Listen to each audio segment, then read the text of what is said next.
Hello and welcome. My name's Angie Holden and I'm the blogger behind The Country Chic Cottage. Today we're going to talk about sublimation on wood surfaces. From real wood to MDF to chipboard. I'm going to cover it all so you don't have to waste your time experimenting with the best way to sublimate on wood surfaces. This video is sponsored by Hippo Inks. However, all projects and opinions are my own. And I will be using Hippo ink in my Epson EcoTank printer, which I've converted over for sublimation. And today, special treat, we're going to use Hippo sublimation paper. So they now have their own sublimation paper, and we're going to put it to the test using it on a variety of wood surfaces. So this is my favorite one that I've made today, but I am going to walk you through the steps and why just putting sublimation directly on the wood might not be your best bet. So let's take a look at the supplies we're going to use. So here are the supplies we're going to use.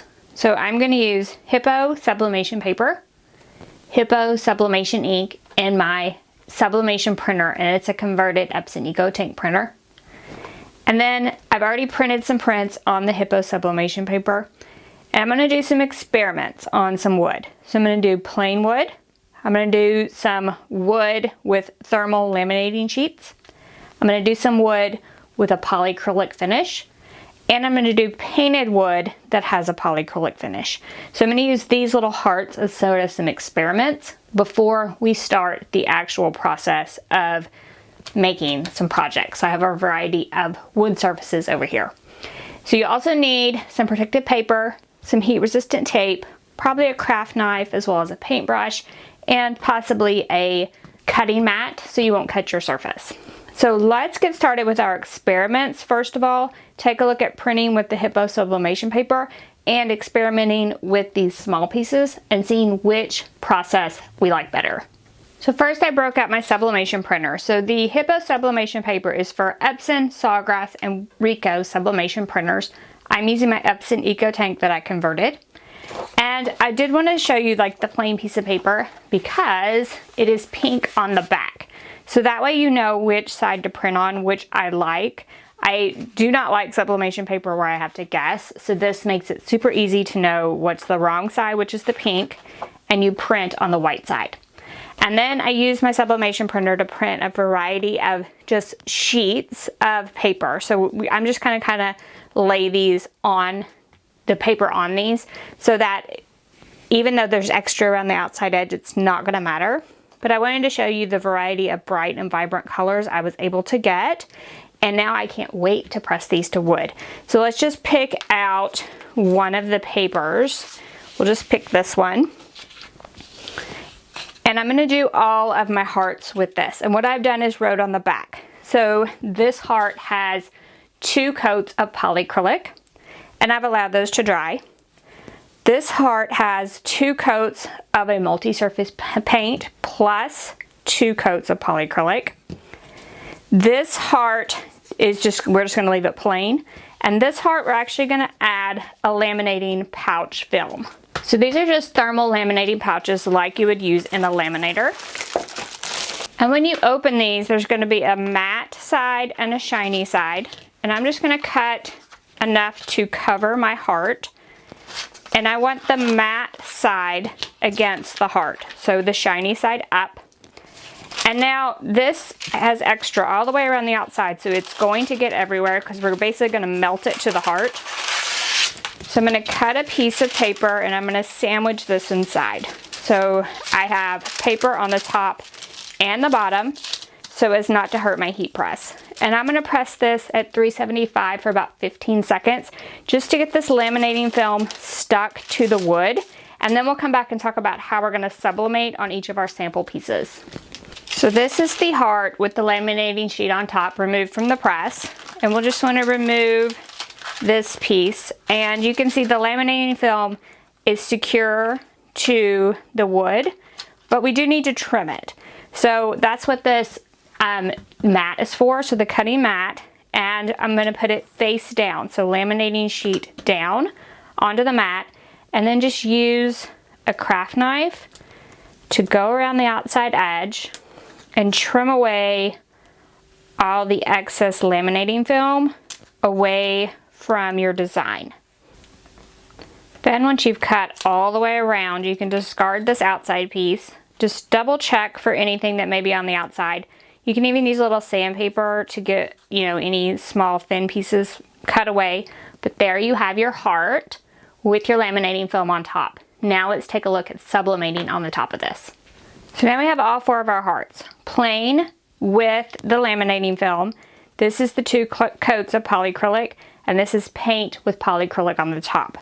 So I have my print, and it's a sublimation print, and I'm going to turn each of my hearts over upside down on top of that print. And I do want to write on each of these so I won't get them confused. All right, and then to hold them into place, I'm going to do a couple pieces probably of heat resistant tape on each one. And then we need to protect everything. So again, I'm going to use some paper, and I'm just going to kind of make a little sandwich. Turn that over. So now that I have my sublimation paper sandwiched inside this protective paper, I just make sure everything's inside. And now I can press, and I'm going to press this at 375 for 90 seconds, medium pressure. Here are my wood hearts after pressing. And I do have a heat resistant glove on as well as a heat resistant mat here. So you can see what the paper does. So it catches all that extra ink. So let's do the plain first. So this has no coating on it. And you can see that the design did transfer. Then we'll do the laminating sheet. So adding that laminating sheet, and you can see that the plain didn't transfer a lot of the ink. So the paper still has a ton of ink on it. Then the laminating sheet, however, a ton of the ink transferred, and it looks really, really good. And now we have first the polyacrylic, and it's sort of melted to my sublimation paper. So let me try the white, and that also melted to my sublimation paper. So the polyacrylic is basically melting, and it's pulling some of the paper with it. So not a fan of the polyacrylic at all. I do love the laminating sheet, however. So let's do the laminating sheet method on a plain wood for a project, as well as on painted wood. So I have this white wood letter, and I'm gonna add the laminating sheet to it, and that way we can see if the white paint with the laminating sheet on top makes a difference for our project. But I definitely think the laminating sheet is the way to go when sublimating on wood.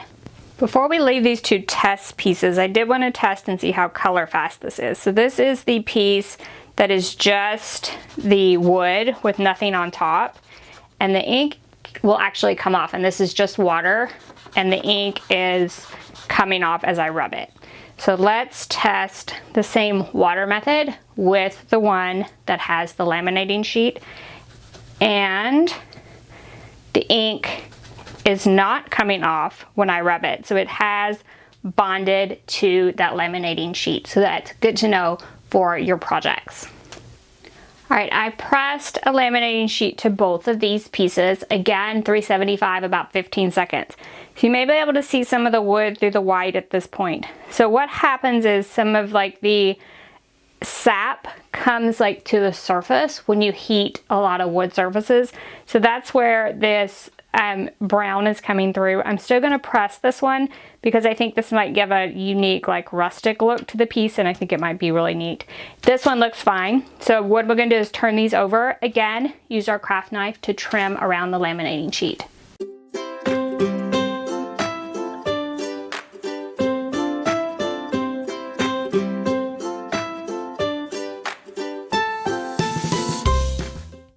All right, so we're going to do these in the same color. So I've trimmed around both of them. The laminating sheet is on the top, and I'm just going to flip these over. Now I have to press these at 2 different times. The thicknesses are obviously really different, so my heat press has to be adjusted. So I am just going to trim enough to do the larger letter. And you can use the same protective paper as you did for the laminating portion, like it doesn't hurt anything. And I'm just gonna put a couple pieces of tape just to hold this in place as I press. All right, and then the same thing, so I'm gonna put this inside of protective paper and I'm gonna press at the 375 for 90 seconds and we're gonna see what happens with both the white one as well as the wood one. Here are both letters out of the press. So I did want to note, I always put these in sublimation sheet up. Now I let them cool for just a couple of minutes so I don't have to have my heat resistant gloves. The wood will be super hot. So let's peel off this tape and let's compare white painted wood with a laminating sheet versus plain wood with the laminating sheet and see if we can tell any difference in the color. So there is the painted wood. So once again, you can see where this brown is starting to come through as it lifts some of that sap from the surface. So it does give a rustic appearance through that white wood. And then here is the plain wood. It's a little bit hotter still. And I'm super impressed with this Hippo sublimation paper of how much is getting onto my wood. All right, so now you can see the difference in the color. So this is the plain wood, and you can see that that plain wood color comes through the surface. So it's coming through that sublimation and altering the color slightly. Whereas this one on the white, you get more of that white look. But as I said, the paint itself is creating more of a rustic appearance because it's pulling some of that sap and everything through the paint with the heat. So whichever one of these you like the look of would be the way I would go. So now what I want to do is I want to test the same process. So the laminating sheet on both MDF and chipboard and see what kind of looks we can get. And I may do them plain. I may do some painted and some plain, we'll see. But I wanted to kind of experiment with both and we'll see what it looks like on MDF and chipboard and see if you can sublimate on those as well.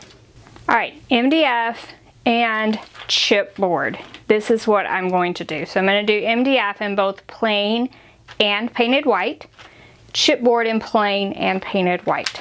And I have my laminating sheets ready to go ahead and press those on. And for this one, it's a little bit longer than my laminating sheet and also my sublimation print. So I'm going to experiment a little bit with this one of joining the laminating sheets as well as joining the sublimation print and just see how that experiment turns out. So for now, I'm going to head to my heat press on my laminating sheets just like I've done before and cut around the edge to get these ready for sublimation. And if you will notice, on the white, I'm going to use a lighter sublimation, and on the brown, I'm going to use a darker. And let's see how that dark looks on the unpainted surface, because I think it might actually do a little bit better with unpainted wood. So let me head to my heat press and start my laminating. All right, everything has the lamination on the front and it's been trimmed around the outside. So the MDF was super simple. The chipboard was a little more difficult. So first of all, on the painted version of the chipboard, I had a hard time not dinging the edges. And even on the unpainted one, some of the layers wanted to separate as I was trying to cut around. Now, the more intricate the design, of course, the more difficult it is to trim and the longer it takes. So take that into consideration. On this one, I spliced just a little bit of the lamination sheet on the end here, and I just overlapped them ever so slightly, and it feels fine, so I think it'll be okay when I press it. And then for this, what I thought I would do is get as much on here in one press as possible. Then we'll just cut a little off of one of these areas we're not using. And I'm gonna splice it in to cover the rest of that E. And then tape everything down really well and press it. And then this one is a little bit too long for my heat press as well, but I just pressed it twice to do the lamination, and that's what I'll do for the sublimation as well.